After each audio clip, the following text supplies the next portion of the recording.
Action News reporter Matt Cota is live to tell us why. Matt. Well, Tony, when it comes to art, you certainly can't please everyone, and this latest exhibit on Santa Barbara State Street proves that. It's creating quite a stir. Santa Barbarans will be able to tell the artist what they think of his sculptures face to face. William Tucker is coming to Santa Barbara tomorrow for an official unveiling ceremony. For now, back to you in the studio, Tony. And that should be interesting. All right, Matt, thanks a lot. Santa Barbara Harbor, dozens of fish are dead, and no one knows why. Action News reporter Matt Cota live with more. Matt. Jennifer, it's a mystery that's confusing even the experts. A number of fish here in the shallow waters of the Santa Barbara Harbor are either dead or dying. The scientists that I've talked to have ruled out domoic acid or red tide. There hasn't been any significant stormwater runoff in the past week, so that's out, and there's no visible signs of pollution. At this point, it truly is a mystery to what's killing the fish. For now, back to you in the studio, Jennifer. Okay, Matt, thank you.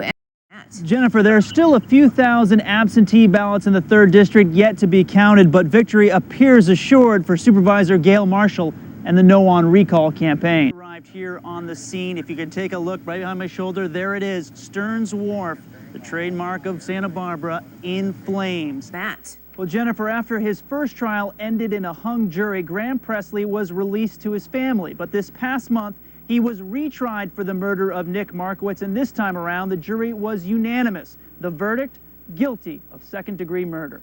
Tony, we're here at Dwight Murphy Park, just a few hundred yards from Santa Barbara's East Beach. It's a popular park where you can usually find kids playing on the soccer fields or on the jungle gym.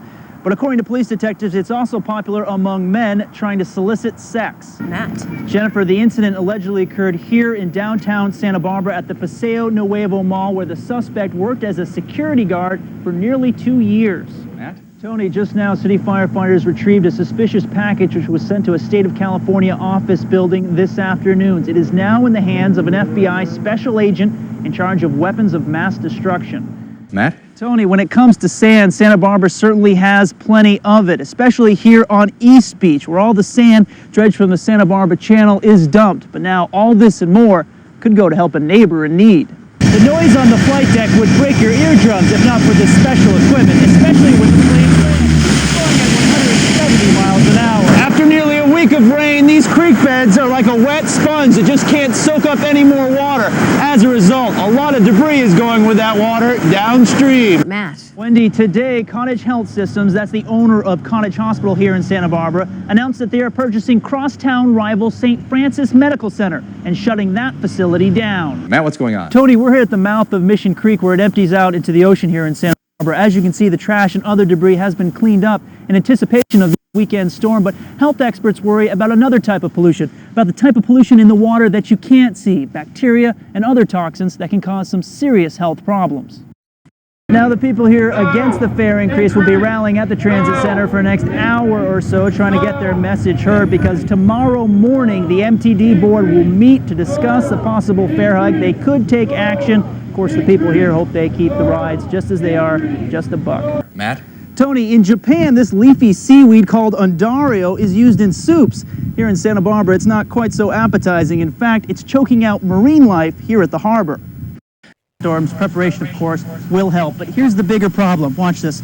This whole area was covered with water. Now this ground, completely saturated. If we get more rain, it's going to be like rain hitting a sponge that just can't soak up anymore. That's going to cause a big problem downstream. It's going to cause a big problem for all the homes in the floodplain, and it certainly has a lot of people here anxiously looking toward the sky. Tom? Matt, that's the worry in a lot of towns tonight. Let me ask you, Governor... Action News reporter Matt Cota tells us why. That's Matt? right, Tony. Here's something you don't see very often at the beach in Santa Barbara. That's because there's no basketball courts here, and some would like to keep it that way, despite a generous offer from one local hoopster.